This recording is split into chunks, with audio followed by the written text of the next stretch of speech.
Hello बच्चों, ATC learner series में एक बार आपका फिर से स्वागत है। इस बार हम लोग 2026 के नीट को ध्यान में रखते हुए स्टेप बाय स्टेप हम लोग वीडियो अपलोड करेंगे, जिसमें सबसे पहले 11th की सारी वीडियो अपलोड होंगी, फिर 12th की होंगी, और इस क्रम में सबसे पहले केमिस्ट्री की वीडियो अपलोड होंगी, जो कि मैं खुद रिकॉर्ड करूँगा। ठीक है, तो अभी हम लोग आज बात करने जा रहे हैं स्ट्रक्चर ऑफ एटम।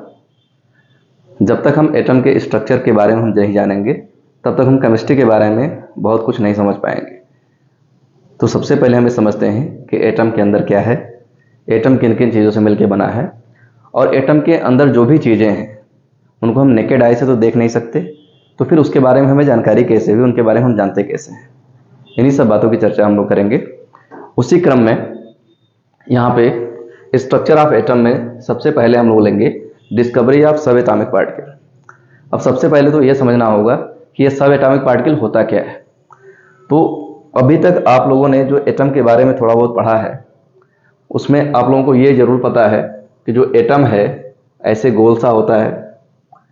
आपने 8th के बाद 9th 10th 11th 12th में जो कुछ भी पढ़ा होगा उसमें इतना बेसिक आइडिया तो आपको होगा कि एटम क्या है, एक गोल सा पार्टिकल है जिसके अंदर बीच में क्या है, न्यूक्लियस है, और न्यूक्लियस में प्रोटॉन और न्यूट्रॉन, ये दो चीजें रहती हैं यहाँ पे। और ये बाहर का जो खाली स्पेस है, हालो स्पेस है यहाँ पे, इस हालो स्पेस या खाली स्थान में इलेक्ट्रॉन रहते हैं। ठीक है, तो ये है एक जनरल रफ आइडिया है किसके बारे में, एटम के बारे में। सेंटर में न्यूक्लियस है, न्यूक्लियस में दो तरह के पार्टिकल हैं, प्रोटॉन और न्यूट्रॉन, और उसके बाहर एक बहुत बड़ा सा खाली स्थान है, उस खाली स्थान में इलेक्ट्रॉन है। ठीक है, ये एटम के अंदर जितने भी पार्टिकल पाए जाते हैं उन्हीं को हम लोग सब एटॉमिक पार्टिकल कहते हैं। क्या कहते हैं? सब एटॉमिक पार्टिकल। मतलब एटम के अंदर और कौन कौन से पार्टिकल पाए जाते हैं। तो मुख्य रूप से अभी आपको केवल 3 पार्टिकल के बारे में समझना है। वो एक पार्टिकल इलेक्ट्रॉन है, दूसरा प्रोटॉन है, और तीसरा न्यूट्रॉन है। एटम अपने आप में बहुत छोटा है, इसको माइक्रोस्कोप से भी आप देखो तो आप देख नहीं पाओगे। तो एटम के अंदर झांकने की टेक्निक क्या है, कैसे हम जान पाए, इसको हम समझते हैं। इस क्रम में सबसे पहले इलेक्ट्रॉन की डिस्कवरी कैसे हुई, हमको ये कैसे पता चला कि एटम के अंदर इलेक्ट्रॉन नाम का भी कोई पार्टिकल पाया जाता है। ठीक है, तो उसी की बात करेंगे सबसे पहले सब एटॉमिक पार्टिकल में डिस्कवरी ऑफ इलेक्ट्रॉन की। डिस्कवरी ऑफ इलेक्ट्रॉन में एक साइंटिस्ट हुआ करते थे, माइकल फैराडे। क्या नाम था? Michael Faraday. ये लगभग वही 1830 के आसपास की बात है। इन्होंने क्या किया, इन्होंने एक इलेक्ट्रोलाइटिक सोल्यूशन लिया। इलेक्ट्रोलाइटिक सोल्यूशन का मतलब समझ सकते हो, समझ लो कि आपने एक बाल्टी लिया और उस बाल्टी में आपने नमक घोल लिया। क्या कर लिया? नमक उसमें डिजॉल्व कर दिया। नमक एक प्रकार का इलेक्ट्रोलाइट है, तो इलेक्ट्रोलाइट को आपने डिजॉल्व कर दिया, तो क्या बन गया? इलेक्ट्रोलाइटिक सोल्यूशन बन गया। ऐसे बहुत सारे इलेक्ट्रोलाइट हैं, आप किसी भी इलेक्ट्रोलाइट का इलेक्ट्रोलाइटिक सोल्यूशन इजीली प्रिपेयर कर सकते हो। तो माइकल फैराडे ने क्या किया, एक कोई कंटेनर लिया, उसमें एक इलेक्ट्रोलाइटिक सोल्यूशन लिया और उसमें 2 इलेक्ट्रोड लिया, जिसमें इलेक्ट्रिसिटी की सप्लाई की। 2 इलेक्ट्रोड क्या होता है? मेटल की कोई राड हो सकती है, कोई प्लेट हो सकती है, उसे हम इलेक्ट्रोड कहेंगे। 2 इलेक्ट्रोड लिया, दोनों इलेक्ट्रोड को उठा करके क्या किया, इलेक्ट्रोलाइटिक सोल्यूशन में डिप कर दिया। इलेक्ट्रोलाइटिक सोल्यूशन में जब इन्होंने 2 इलेक्ट्रोड को डिप किया तो ऐसा देखा कि उसमें से एक इलेक्ट्रोड के ऊपर कुछ मैटर डिपॉजिट हो गया, और दूसरे इलेक्ट्रोड के ऊपर देखा कि उसमें कुछ मैटर वहां से निकल गया है। कंक्लूजन इन्होंने ये निकाला, इन्होंने कहा कि कुछ ऐसा हो रहा है, जब हमने 2 इलेक्ट्रोड लिया, इलेक्ट्रोलाइटिक सोल्यूशन में डाला और उन इलेक्ट्रोड के थ्रू इलेक्ट्रिसिटी पास की, तो इलेक्ट्रिसिटी पास करने पे एक इलेक्ट्रोड पे कुछ मैटर डिपॉजिट हो गया और दूसरे इलेक्ट्रोड से उतना ही मैटर लगभग गायब हो गया। सीधी सी बात यह है कि इलेक्ट्रिसिटी को जब हम इलेक्ट्रोलाइटिक सोल्यूशन में पास कर रहे हैं तो कुछ तो इलेक्ट्रोलाइट के अंदर हो रहा है, और जो कुछ भी हो रहा है उसी को हम केमिकल रिएक्शन कहते हैं। तो फर्स्ट टाइम इन्होंने ये पता किया कि इलेक्ट्रोलाइटिक सोल्यूशन में अगर हम इलेक्ट्रिसिटी पास करें तो वहाँ पे केमिकल रिएक्शन होता है। कैसे होता है यहाँ पे हम इसको समझते हैं। हमने एक छोटा सा डायग्राम यहाँ पे बना रखा है, आप इस पर एक बार नजर डालिए तो आपको बेहतर समझ में आएगा। जैसे हमने यहाँ पे एक कोई कंटेनर ले लिया, ये कोई कंटेनर मतलब कोई भी टब ले लिया, कोई बीकर ले लिया, कुछ भी ले लिया, जैसा भी आप बना सकते हो। इसमें हमने 2 रॉड डाली यहाँ पे मेटल की। ये जो आपको दिख रही है ब्लू कलर की, ये मेटल की रॉड है। ये अभी क्या है, ये मेटल की रॉड है यहाँ पे। एक मेटल रॉड को बिजली के कनेक्शन से या इलेक्ट्रिसिटी के नेगेटिव पोल से कनेक्ट कर दिया और दूसरे वाले को पॉजिटिव पोल से कनेक्ट कर दिया। तो ये वाला हमारा नेगेटिव इलेक्ट्रोड हो गया और ये वाला हमारा पॉजिटिव इलेक्ट्रोड हो गया। जब हमने इलेक्ट्रोड लिया, इलेक्ट्रोड में क्या पास की, करंट पास किया। यहाँ पे उठाकर दोनों क्या किया, पॉजिटिव नेगेटिव पोल से दोनों को जोड़ दिया, बैटरी से जोड़ दिया, ठीक है, इलेक्ट्रिसिटी की सप्लाई की यहाँ पे। तो क्या हुआ यहाँ पे, अब यहाँ से इसके अंदर ये जो आप देख रहे हो ये सोल्यूशन है। ये कैसा सोल्यूशन है, यही आपका इलेक्ट्रोलाइटिक सोल्यूशन है, ठीक है। क्या ये इलेक्ट्रोलाइटिक सोल्यूशन है। और ये इलेक्ट्रोलाइटिक सोल्यूशन में जब दोनों रॉड के थ्रू आपने इलेक्ट्रिसिटी यहाँ पे पास करी तो यहाँ पे क्या देखने को मिला कि देखो इस वाले इलेक्ट्रोड पे कुछ मटेरियल यहाँ पे इकट्ठा हो गया है और यहाँ पे इस इलेक्ट्रोड को देखो थोड़ा सा दुबला पतला हो गया है। इसका मतलब क्या हुआ, एक इलेक्ट्रोड मोटा तगड़ा हो गया, वहां पे कुछ मैटर डिपॉजिट हो गया और दूसरे पे क्या हो गया, इसका कुछ मैटर निकल के यहाँ से गायब हो गया। मतलब जो हमने इलेक्ट्रिसिटी पास करी यहाँ पे इलेक्ट्रोलाइटिक सोल्यूशन में, तो इस सोल्यूशन में कुछ तो हुआ जिसकी वजह से यहाँ पे मैटर डिपॉजिट हुआ और यहाँ का मैटर चला गया, यहाँ का मैटर क्या हो गया, गायब हो गया, ठीक है। हमने यहाँ पे लिख दिया है मैटर डिपॉजिटेड, यानी यहाँ पे मैटर डिपॉजिट हो रहा है, और मैटर लिबरेटेड यानी इसका मैटर निकल करके सोल्यूशन में चला गया। जब भी कभी कोई दो मॉलिक्यूल्स हैं या दो अलग अलग मटेरियल्स हैं उनमें कुछ चेंज आ रहा है तो उसको हम केमिकल रिएक्शन कहते हैं। तो ठीक है, इन्होंने क्या कहा, इन्होंने क्या किया पहले वो देखते हैं। सबसे पहले उन्होंने क्या किया, इलेक्ट्रोलाइटिक सोल्यूशन में क्या किया, करंट पास किया और करंट पास करने के बाद देखा कि ये चेंज आ रहा है, इसको इन्होंने कहा कि केमिकल रिएक्शन। क्या हो रहा है यहाँ पे, केमिकल रिएक्शन हो गया। जब इलेक्ट्रोलाइटिक सोल्यूशन में इलेक्ट्रोड के माध्यम से करंट पास किया गया तो क्या हो गया, यहाँ पे केमिकल रिएक्शन हो गया, ठीक है। अब यहाँ पे जो कैथोड है और एनोड है, ये क्या है, इलेक्ट्रोड दो प्रकार के हो सकते हैं, एक को हम एनोड कहते हैं, दूसरे को हम कैथोड कहते हैं। जो पॉजिटिव चार्ज इलेक्ट्रोड है उसे हम एनोड कहते हैं और जो नेगेटिव चार्ज इलेक्ट्रोड है उसे हम कैथोड कहते हैं। क्यों कहते हैं, इसका आप देख सकते हो, कैथोड जो है नाम कैसे पड़ा या एनोड नाम कैसे पड़ा, अगर इसके बारे में बात करें तो हमारे पास सोल्यूशन में दो रॉड हमने डिप किया है, एक पे पॉजिटिव चार्ज और दूसरे पे नेगेटिव चार्ज हमने इलेक्ट्रिसिटी का उस पर फ्लो कराया है। तो जो पॉजिटिव इलेक्ट्रोड है, अगर हमारे सोल्यूशन में कोई आयन है जिस पे नेगेटिव चार्ज है तो भाग करके पॉजिटिव इलेक्ट्रोड की तरफ जाएगा। तो जो नेगेटिव चार्ज वाला है वो पॉजिटिव इलेक्ट्रोड की तरफ जाएगा और जो पॉजिटिव चार्ज वाला है वो नेगेटिव इलेक्ट्रोड की तरफ जाएगा। तो पॉजिटिव चार्ज वाले आयन को हम कैट आयन कहते हैं और नेगेटिव चार्ज आयन को हम एनायन कहते हैं। तो जिधर एनायन जाए वह एनोड है और जिधर कैटायन जाए वो कैथोड है। तो ये सपोज करो कि अगर यहाँ पे इस जगह पे अगर कोई पॉजिटिव चार्ज रहा होगा, यहाँ पे कोई पॉजिटिव चार्ज रहा होगा तो ये पॉजिटिव चार्ज किधर जाएगा, इधर जाएगा। पॉजिटिव चार्ज ही क्या है, कैटायन है। क्या है ये, कैटायन है। और कैटायन जिस इलेक्ट्रोड पे जाएगा उसे हम क्या बोलेंगे, कैथोड, यानी CAT कैट जो है इस कैटायन से आया है, ठीक है। तो जिधर कैटायन जाएगा वो कैथोड। और इसी इलेक्ट्रोलाइटिक सॉल्यूशन में नेगेटिव चार्ज भी रहा होगा तो जिधर नेगेटिव चार्ज जाएगा यानी कौन जाएगा, एन आयन जाएगा। इसका क्या नाम है नेगेटिव चार्ज का, एन आयन नाम है। ये जिधर एन आयन जाएगा उसको हम क्या बोलेंगे, एनोड बोलेंगे, ठीक है। तो यहाँ पे इलेक्ट्रोड दो प्रकार के हैं, कैथोड और एनोड। कैथोड और एनोड को किसी इलेक्ट्रोलाइटिक सॉल्यूशन में डिप करेंगे तो वहां पे केमिकल रिएक्शन हो जाएगा। इस बात को सबसे पहले किसने ऑब्जर्व किया था, माइकल फैराडे ने। इसका मतलब करंट का सीधा सीधा रिलेशन है किससे, एटम से, क्योंकि एटॉमिक लेवल पे वो चेंज क्रिएट कर रहा है तभी जाके केमिकल रिएक्शन हो रहा है। तो इन्होंने ये कंक्लूड किया कि जो इलेक्ट्रिसिटी में जो चीजें मौजूद हैं उनका सीधा रिश्ता नाता किसी न किसी तरीके से किससे है, हमारा एटम से है। और इस बात को समझने के लिए फर्दर इन्होंने और भी कई सारे एक्सपेरिमेंट किए और अंततः यह साबित किया कि जो इलेक्ट्रिसिटी में जो इलेक्ट्रिसिटी जो करंट है वह वास्तव में एक प्रकार के सब एटॉमिक पार्टिकल इलेक्ट्रॉन से ही इलेक्ट्रिसिटी जनरेट होती है, ठीक है। उसी के फ्लो से इलेक्ट्रिसिटी बनती है। तो इतनी बात समझ में आ गई होगी आई होप जो है। हम लोग आगे बढ़ते हैं कि आगे और इसमें क्या प्रोग्रेस हुआ, ठीक है। एक्सपेरिमेंट हमारा इन्होंने क्या किया, सबसे पहले ये वाला किया, इसमें इन्होंने कहा करंट पास किया इलेक्ट्रोलाइटिक सॉल्यूशन में, केमिकल रिएक्शन हो गया। कैथोड का मतलब जहाँ कैटायन जाए, एनोड का मतलब जहाँ पे एनायन जाए। कंक्लूजन क्या है कि पर्टिकुलर मैटर ऑफ इलेक्ट्रिसिटी, मतलब जो इलेक्ट्रिसिटी है वास्तव में उसमें कोई पार्टिकल है जो एटम से संबंध रखता है। इस बात का कंक्लूजन ड्रा किया उन्होंने, कहा कि जो यहाँ पे जो इलेक्ट्रिसिटी है वो वास्तव में किसी पार्टिकल या मैटर के अंदर मौजूद किसी पार्टिकल की वजह से ही इलेक्ट्रिसिटी है, तभी जाकर के यह एटॉमिक लेवल पे कोई चेंज क्रिएट कर पा रही है, ठीक है। अब अभी भी हमें इस पार्टिकल के बारे में बहुत डिटेल में जानकारी हमें नहीं है। डिटेल में जानकारी प्राप्त करने के लिए उन्होंने कुछ एक्सपेरिमेंट और किया। क्या किया उसको समझते हैं यहाँ पे। तो उसमें से एक जो सबसे फेमस एक्सपेरिमेंट है, इसको आप लोग बहुत पहले भी पढ़े होंगे, कैथोड रेज डिस्चार्ज ट्यूब या cathode rays discharge tube experiment. ये लगभग वही 1950 या 1950 के मिड सेशन की बात है। ये बहुत सारे साइंटिस्ट इस बात को जानने में लग गए कि जब इलेक्ट्रिसिटी में यदि कोई पार्टिकल है और वह पार्टिकल एटम के अंदर भी पाया जा रहा है तो उस पार्टिकल की पहचान करने में जुट गए। इसी क्रम में एक एक्सपेरिमेंट किया गया जिसको हमने कहा cathode rays discharge tube experiment या कैथोड रेज एक्सपेरिमेंट कहा उसको हमने। ठीक है, कैथोड रेज एक्सपेरिमेंट आगे बहुत उसके बारे में अलग से हम बात करेंगे यहाँ पे।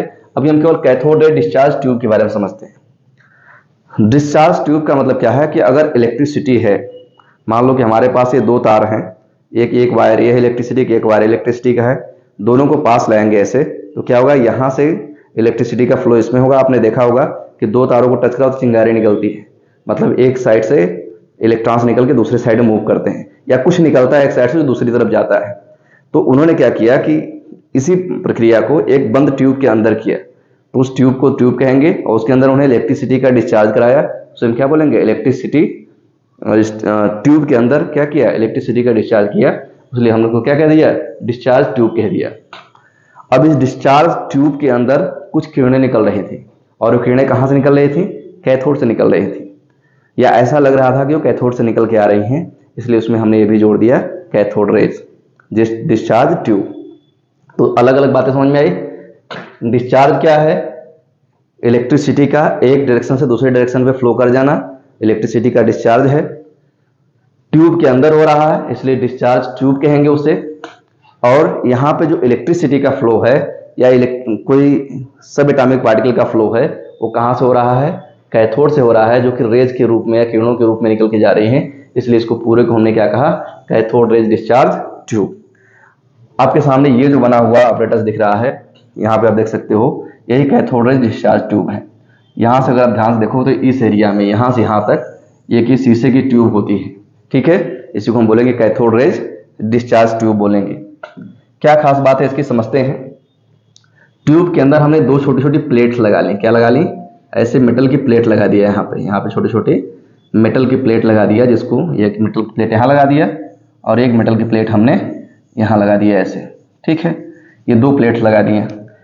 अब हमने क्या किया कि इन दोनों प्लेट्स को हमने यहाँ से एक वायर निकाला, इस तरह से यहाँ से वायर निकाला, और ये वायर यहाँ से ले आए, इधर से इससे भी एक वायर निकाला और ले आके इसको हमने बैटरी से कनेक्ट कर दिया। ठीक है, ये वाला अगर बैटरी देखो दो लाइन खींचा, एक छोटी और एक बड़ी, तो इसको बैटरी समझते हैं। छोटी लाइन जो होती है वो नेगेटिव चार्ज को दर्शाती है, बड़ी लाइन जो है पॉजिटिव चार्ज। तो इधर जो है बैटरी के इसको पॉजिटिव टर्मिनल से जोड़ दिया और इसको बैटरी के नेगेटिव टर्मिनल से जोड़ दिया। ठीक है, तो ऑपरेटर्स कैसे बना इस बात को समझते हैं यहाँ पे। ठीक है, अब समझ में आ रहा होगा आई होप यहाँ पे कि यहाँ से हमने क्या किया, यहाँ पे हमने दो मेटल की छोटी छोटी प्लेट्स ले ली, यहाँ पे छोटी सी प्लेट ले ली और एक पे हमने नेगेटिव चार्ज, दूसरे पे हमने क्या किया, पॉजिटिव चार्ज से कनेक्ट कर दिया। अब अगर इसके बीच में कोई पॉजिटिव चार्ज आयन है तो किधर जाएगा, इधर जाएगा, और नेगेटिव चार्ज आयन किधर जाएगा, इधर जाएगा। तो जिधर कैटायन जाएगा उसे कैथोड कहेंगे, जिधर एनायन जाएगा उसे एनोड कहेंगे। तो हमने इन दोनों का नाम रख दिया, को क्या कह दिया, एक को कैथोड कह दिया, दूसरे को हमने एनोड कह दिया यहाँ पे। ठीक है, यहाँ तक तो हो गया। जब इसमें इलेक्ट्रिसिटी पास कराई गई यहाँ से, तो कुछ ऐसा लगा कि यहाँ से कुछ पार्टिकल निकले और निकल करके इधर कैथोड की ओर जाने लगे, इस तरह से, यहाँ से इस तरह से यहाँ पे क्या हो गए, कैथोड की तरफ ये जाने लगे। ऐसा करने के समय एक बात और ध्यान रखा गया था कि यहाँ से जो इसमें ट्यूब के अंदर गैस रही होगी, उस गैस को यहाँ पे वैक्यूम पंप की माध्यम से इस गैस को इसमें से बाहर निकाल लिया गया, जिसके अंदर क्या होगा, वेरी लो प्रेशर होगा। क्या होगा, यहाँ पे वेरी लो प्रेशर हो जाएगा, क्योंकि ज्यादातर गैसेस को हमने क्या कर लिया, निकाल लिया।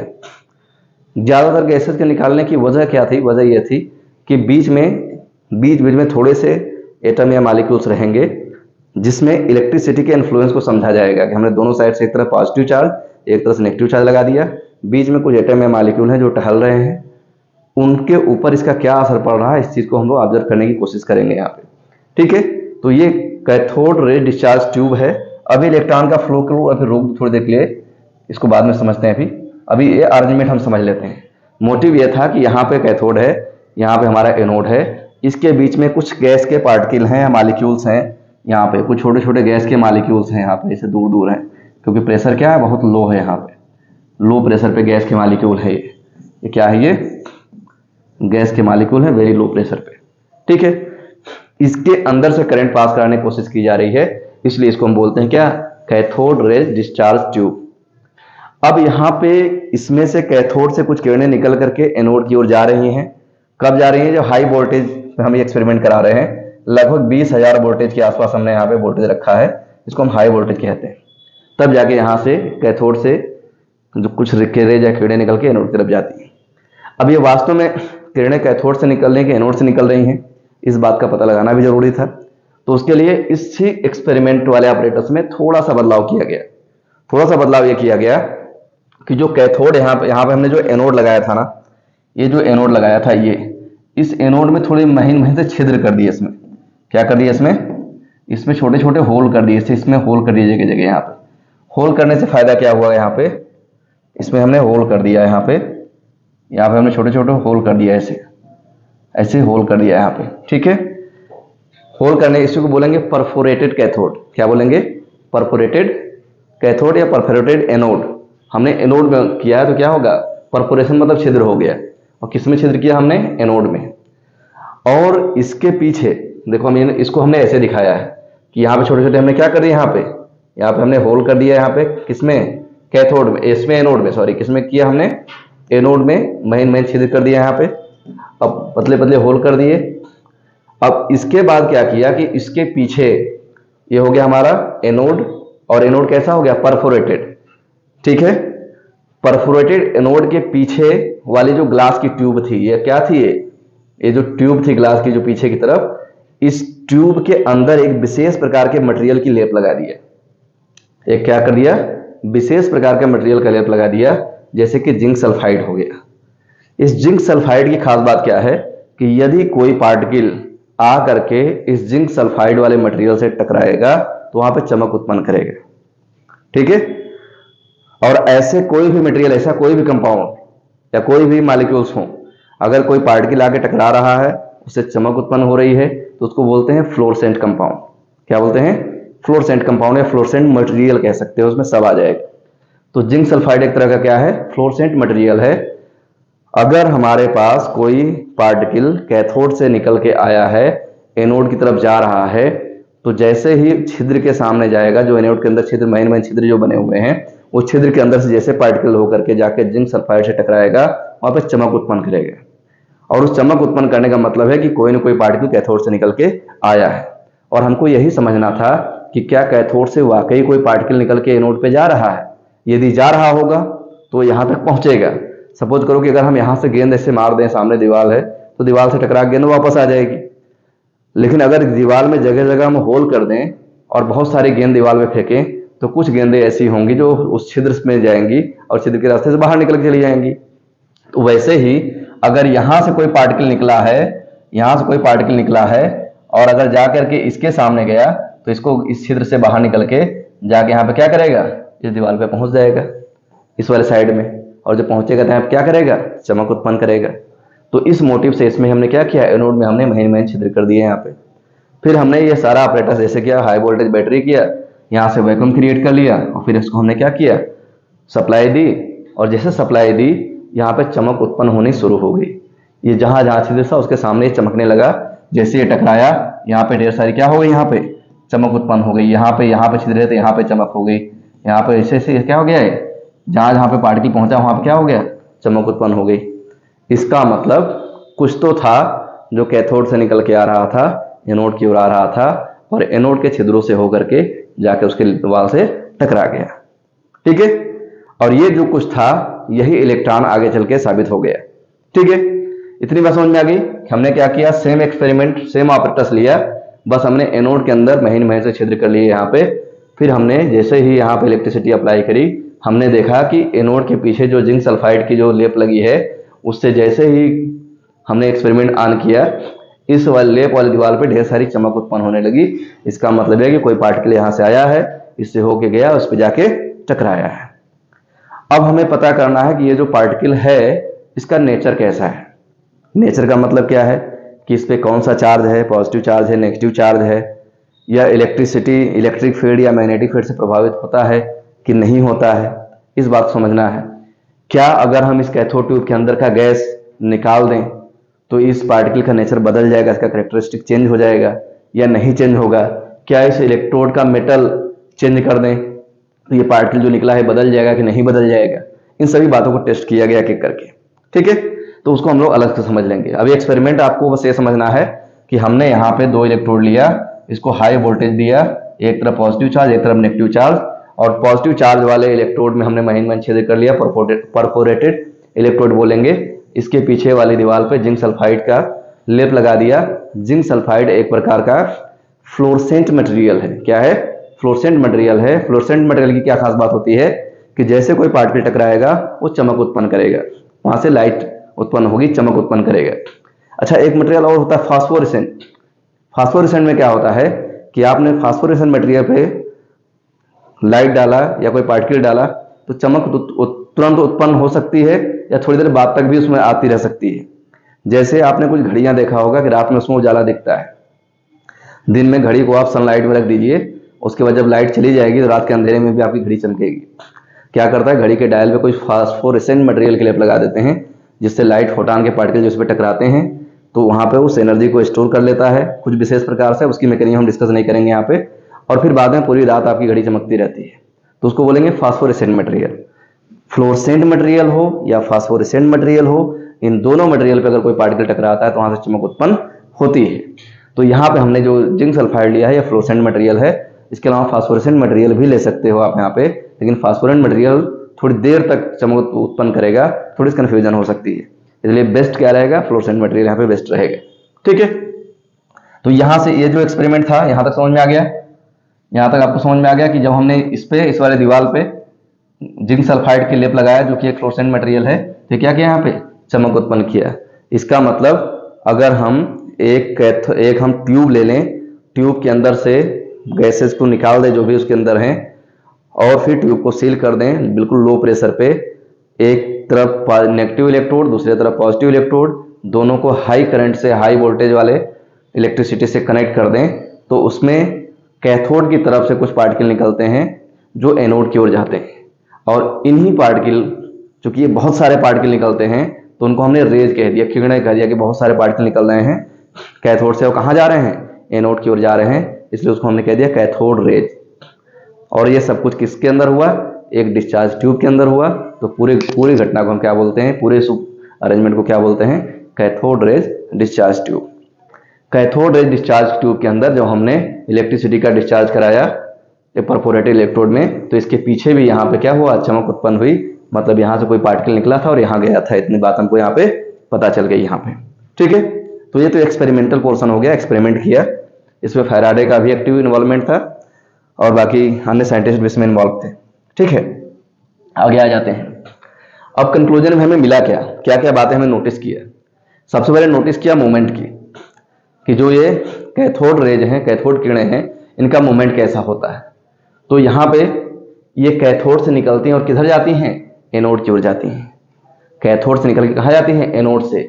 या कैथोड पे कैसा होता है, नेगेटिव चार्ज होता है, नेगेटिव चार्ज वाले इलेक्ट्रोड से निकल करके ये पॉजिटिव चार्ज वाले इलेक्ट्रोड की ओर जाती है। ये मूवमेंट का डायरेक्शन होगा किसका, कैथोड रेज का। फिर है दूसरी है विजिबिलिटी की बात करते हैं कि नॉट विजिबल, क्या नेकेड आई से आप देख सकते हो इसको, तो नहीं देख सकते हो। इवन आप इलेक्ट्रॉन माइक्रोस्कोप से भी नहीं देख सकते, इतना छोटा पार्टिकल है, इसको देखना संभव नहीं है, केवल इसके बिहेवियर को नोटिस किया जा सकता है डिफरेंट एक्सपेरिमेंट करके। तो हमारे आंखों से ये विजिबल नहीं है। फिर क्या करते हैं, जब हम इसको देख ही नहीं सकते तो हमें कैसे पता चलेगा कि ये पार्टिकल है, इसका नेचर कैसा है। तो इसके बिहेवियर को हम क्या कर सकते हैं, नोटिस कर सकते हैं कि इसका बिहेवियर कैसा है, डिफरेंट एक्सपेरिमेंट में कैसा व्यवहार कर रहा है जो पार्टिकल निकला है कैथोड वाले कैथोड से निकल करके जो एनोड की तरफ गया है, ठीक है। बिहेवियर नोटिस किया जा गया है, और कैसे नोटिस किया जा सकता है, फ्लोरोसेंट या फास्फोरेसेंट मटेरियल की सहायता से। अगर हम एनोड में महीन छिद्र कर दें और उसके पीछे फ्लोरोसेंट या फास्फोरेसेंट मटेरियल लगा दें, जैसे कि हमने जिंक सल्फाइड लगाया था वहां पे, तो इसके द्वारा हम पता कर सकते हैं कि पार्टिकल हमारा निकल के आया है कहां से, कैथोड से एनोड की ओर।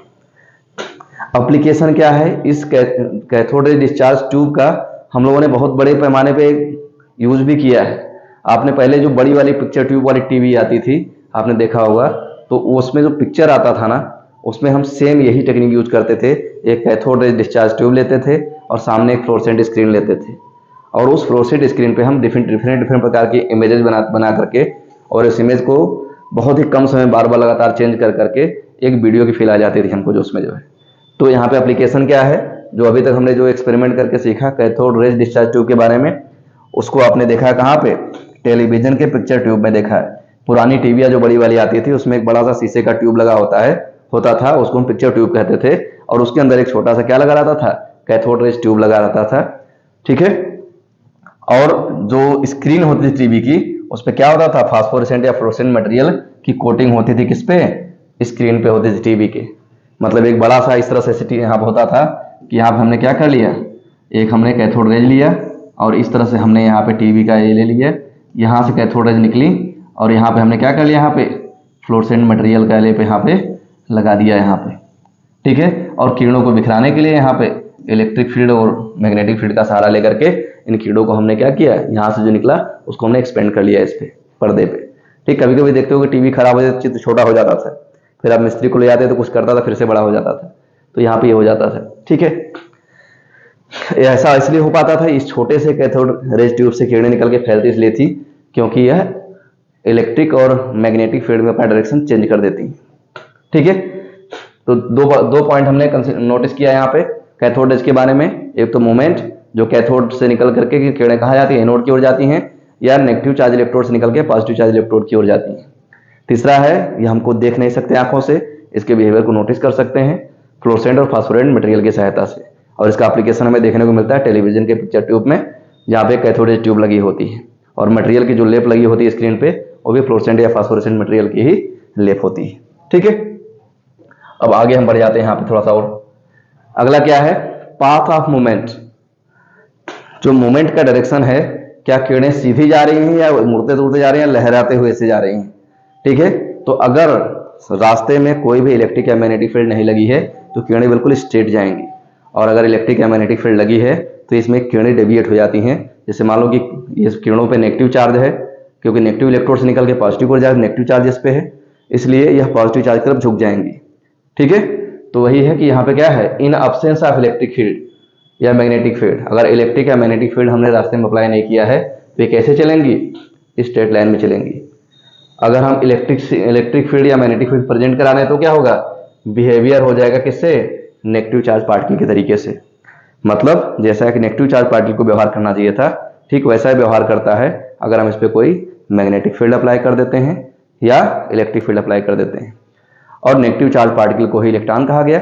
इसका मतलब ये साबित हो गया कि जो कैथोड किरणें थी वो वास्तव में इलेक्ट्रॉन थे। इलेक्ट्रॉन एक रेज के फॉर्म में चल रहे थे, बहुत सारे इलेक्ट्रॉन निकल रहे थे, कैथोड से निकल कहाँ जा रहे थे? एनोड पे जा रहे थे। इसका मतलब क्या था कि जो नेगेटिव चार्ज पार्टिकल थे वही क्या थे? इलेक्ट्रॉन थे, उन्हें को इलेक्ट्रॉन कहा गया। यानी कैथोड रेज जिसको भी हम कह रहे थे वो वास्तव में क्या थे? इलेक्ट्रॉन थे।